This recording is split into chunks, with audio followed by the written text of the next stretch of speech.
All right then, awesome. So, Tammy, if you could tell us a little bit about who you are and what is Cube, basically. Well, yes. So, my background is that I used to be a social worker based in Cardiff and used to work with families within mental health as well as child protection. And one of the things that kept coming across time and time again was that families, when they needed support, they couldn't have support either under one roof, or they had to be split up to have different services.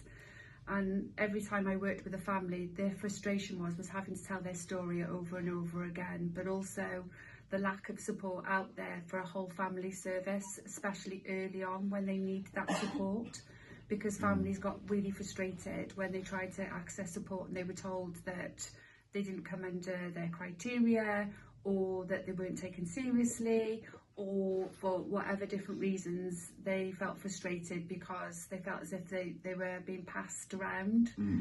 So most families would either disengage or they would hide what was going on within the family home. So that's why I kind of thought about, so what is it that's really needed for individuals and families? So, is that sort of you spotted gaps in support services, Yeah. and so you're looking to sort of fill those gaps Yeah. in a way? Yeah, but more importantly, everything that I was interested in was how can you tailor and bespoke the work that is needed, because not all one family is the same. So when somebody comes to you for support, they may need something different, and how the funding structure is within Wales, you tend to be funded for a specific type of piece of work.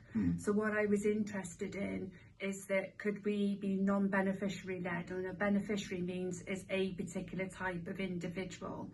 So say for instance a local authority will say you need to be working with 200 families who are impacted around mental health or domestic abuse, or a particular issue that they needed to tackle, or crime. But what I was more interested in is how can you tailor a support service that is needs led, that the family needs that particular time, and more importantly, how can we fund that without having to keep looking for funding to be able to do that. Excellent, excellent.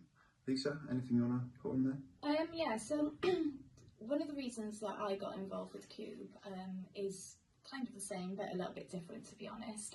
So I've got a lot of lived experience, so to speak. So throughout my life I've had certain challenges, like most of us we have. And when I found out about what was going on with Cube and Tammy trying to set it up, the reason I put myself forward to get involved with this is because, apart from the fact that Tammy had been one of my support workers in the past, helping me through a difficult time,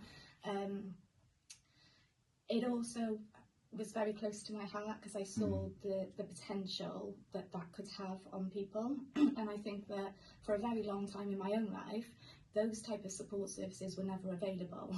Does that make sense? Yeah. So when I saw the idea that Tammy had, I just jumped on board, wanted to be involved as much as I possibly could, because I knew that it would be what we need, the gap that's missing, so to speak. No, good, good, excellent.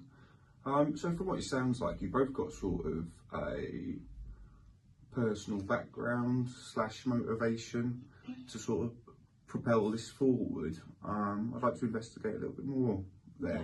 Yeah. Could you explain, is there any sort of well, you've referenced a lot of life experience, is there any sort of personal, motivation really?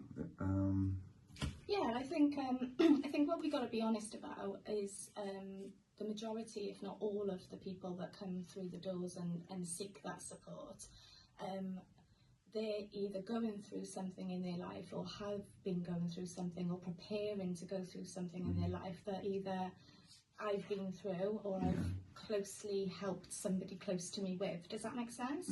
So even though it's not about me having a terrible life and this is why I'm doing it, I think it's more around the fact that we learn from things in life. And I think that when you have somebody who, obviously we share information as and when needed, that's where it comes in with the type of style that we work with and how we engage and the non-judgmental approach. But I think that what is really important is that when you work with families who are going through these challenges, they feel more open to engage with you and trust you if they know that you're not just reading from a textbook. You're not just sat there ticking a box and going, right, we'll do this, this and this and everything's sorted. No, the type of work that we do here is setting people up and giving them that foundation to make a positive change going forward.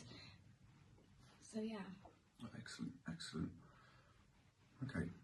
I think what I'd like to add is that every single person's unique, and quite often services are set up for a particular problem or to work a particular way, and it works for them. But what we noticed and what we've noticed over the last 6 years is that every single person within that family structure or anybody seeking help is that it's their particular journey. And what we found helps and works for us is that we're not trying to put a plaster on that particular problem. What we're trying to support that individual is to resolve their own problems. So we give them tools and techniques to be able to look within, to become more self-aware, to make more resourceful decisions and choices. And more importantly, we're trying to equip individuals and families that they can do this without us. I would love in my lifetime that Cube becomes something completely different, because how wonderful would it be is that our services is no longer needed. And what I think is really important for the people of Barry in the Vale is around taking hold of their own accountability and their own support, but actually saying, I'm now ready for support, because believe it or not, 95% of people who come to access support are self-referrals, and 85% of those people who actually come in for all the kind of support that we offer have either not accessed services before or have been let down by other services.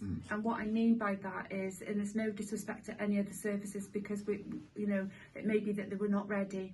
It may be that they weren't tailored enough to their needs? Because obviously within a family you've got, a father, a mother, children, grandparents sometimes, people who fulfil all these different roles. There's a suite of services that other agencies or processes that they have to go through. So a person has to do this particular piece of work which is tailored to their service. And I think what we look at when people come to us is what is meaningful for them. Now, what makes us more unique than any other services is that we try and work with individuals as early as we can, because you asked me just now, is that what makes us different to any other services? And I would imagine if you are sent to an individual place to access support, you personally have come with your own different perspectives about what that support is going to be. You have your own judgments, but more importantly, can you imagine if you're struggling yourself and you are going through a particular problem and you know that you have to tell that individual what that is, the embarrassment or shame that person could be struggling with. Now, some agencies understand it, but if you're going through a statutory agency that knows that if you have to tell somebody that particular thing that you're going through, that could actually make significant changes, not only in your life, it could be criminality, it could be drug taking, it could be alcohol, it could be something around your parenting, is that would you share that with somebody that if you knew that it was going to cause a particular problem? And I'm not suggesting we follow boundaries, we follow all child protection rules, we always make sure that the practice that we do is safe, we are evaluated, we're accredited, and we deliver things at work. But what we actually do is we try to remove the stigma from anybody coming to Cube to access support, and I think that's really important. It's not seen as that place down the road that's going to fix you because you've got a particular problem. What Cube is interested in saying, okay, we all struggle from time to time, how can we help? What can we do to help you? In this moment in time, you're going through this, this and this and this. How can we all work together to actually look at and address what's really going on? And I think what is quite unique about Cube is often when the person comes to us and says X, Y and Z is what really going on, actually halfway through their journey they realise actually it's something deeper than that, or actually something completely different. It's not what they thought they were coming to. Actually, it's something completely different. Okay. And what kind of outcomes do Cube deliver? Like, do you make any savings for local authority, or, you know, can you refer to any sort of numbers where you've been successful or unsuccessful? So we've done something called the Social Engine Report, which is Social Investment Report, and we took 4 outcomes, which is Office of National Statistics, and those 4 outcomes are people feeling safe, communities, relationships, and how they feel about their mental health. So we asked those individuals, and out of last year, out of 20 families that we worked with using the social engine and social report on investment, we actually saved the local authority £20 million. That's quite substantial, really, isn't it? Especially today, considering the amount of cuts that are being made here, there, and everywhere, really. And that's just 20 families, and that's just 4 questions on their mental health. That's not necessarily the savings we've made when we've reunited families, or savings that we've stopped police call-outs, or savings that we've prevented children going into care, or children to be returned from care. So if you break down the investment that you will have and things that, for Cube, what's quite startling to me when I started to look at it is that if you look at placements, so if you look at if a child goes into care, how much it would cost the local authority. So we've got families that we prevent children going into care, and we've also got families that be reunited because of the work that they've done. Now, I'm not saying that we are this magical cure that once you come to Cube that we'll be able to solve all the world's problems, but what we're saying is that we are making a difference, and we're making a difference because we are there to be able to support a whole family all under one roof. And for the families that we work with, they come to us because they're ready. Now, not all services are there for when people are ready. It's because of crisis, or they've been told to come, or they've been referred by a professional.